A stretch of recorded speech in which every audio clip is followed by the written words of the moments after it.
Police তো শান্তি শৃঙ্খলা বাহিনী, তাদের উপর তো সহজে গায়ে হাত তোলা যায় না। আমরা যদি ভিডিওটার দিকে তাকাই, সেখানে অনেক পুরুষের মাঝখানে 2-3 জন মেয়ে তারা বেশি অ্যাগ্রেসিভ হয়ে তারা এই কাজটা করেছে এবং পুলিশের জামা টেনে ধরে তারা ছিঁড়ে ফেলেছে।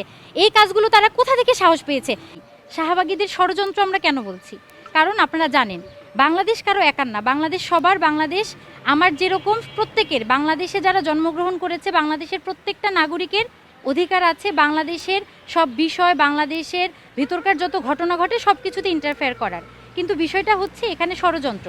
শাহবাগীরা এমন একরকম দল, বা তারা নিজেদেরকে এমনভাবে বিভাজন করেছে, তারা আসলে কখনোই দেশের কল্যাণার্থে না, বরং তারা দেশের অকল্যাণে সবসময়ের কাজে নিয়োজিত আছে, এবং যেটাকে আমরা ষড়যন্ত্র বলে সংজ্ঞায়িত করছি। ষড়যন্ত্র বলার পিছনে আরও কারণ আছে। তারা শুধু দেশের সামগ্রিক বিষয়ের ওপর প্রেক্ষাপটকে চিন্তা করে না। দেখেন, আজকে আমরা যখন তাকাই দেশের পরিস্থিতির ওপর, আজকে দেশের বিভিন্ন জায়গায় বিভিন্ন বিষয়ে অস্থিতিশীল অবস্থা তৈরি হয়েছে। এই অবস্থায় তারা নতুন ইস্যু তৈরি করার জন্য শাহবাগে আবার মব সৃষ্টি করছে। এটা কি তাদের ষড়যন্ত্র নয়? অবশ্যই ষড়যন্ত্র। শাহবাগীরা এরকম চাচ্ছে যে বাংলাদেশ প্রতিদিন অস্থিতিশীল এক একটা করে নতুন ইস্যু তৈরি হবে, নতুন একটা করে নাটকের মঞ্চের মতো রং পরিবর্তন করবে। এই সুযোগে তারা তাদের যে কার্যনীতি বা তারা তাদের যে স্বার্থ সেটা তারা হাসিল করবে। কিন্তু আমরা যতদিন বাংলাদেশের আপামর জনতা বেঁচে আছি, সাধারণ জনতা বেঁচে আছি, কখনোই আমরা তাদের এই স্বার্থ হাসিল হতে দিব না। আমরা তাদের এই ষড়যন্ত্র রুখে দাঁড়াবো এবং এই ষড়যন্ত্র কখনো আমরা সফল হতে দিব না। শাহবাগীদের ষড়যন্ত্র নিয়ে আমি আরও বলতে চাই, তারা দেশকে কতটুকু ভালোবাসে আমার জানা নেই, কিন্তু তাদের এই যে প্রতিদিন দেশের বিভিন্ন ইস্যু নিয়ে তারা দেখেন, যখন কোনো বিষয় সামনে আসে তারা কিন্তু আন্দোলন করে না তা না। তারা যখন দেশে ধর্ষণ হচ্ছে, গুম হচ্ছে, রাহাজানি হচ্ছে, তারা এগুলোর বিচারের দাবিতে তারাও আন্দোলন করছে। তারা দেখাচ্ছে তারাও একটা কমন ফেস। কিন্তু তারা যখন সঠিক নীতি, ন্যায় নীতির যে বিচারের দাবিতে আন্দোলন হওয়া দরকার, তখন কিন্তু তাদেরকে আমরা পাচ্ছি না। বরং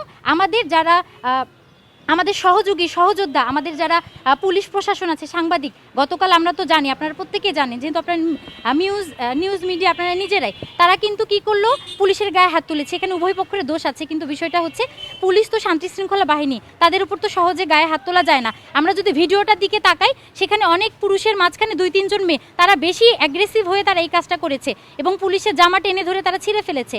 এই কাজগুলো তারা কোথা থেকে সাহস পেয়েছে? একটা প্রশাসনের গায়ে হাত দেওয়ার সাহস তারা কোথা থেকে পায়? এটা কি ষড়যন্ত্র নয়? তারা দিনকে দিন অস্থিতিশীল করার জন্য নানান রকম ষড়যন্ত্র করছে, যেটা আমরা আমাদের ধরাছোঁয়ার বাইরে চলে যাচ্ছে।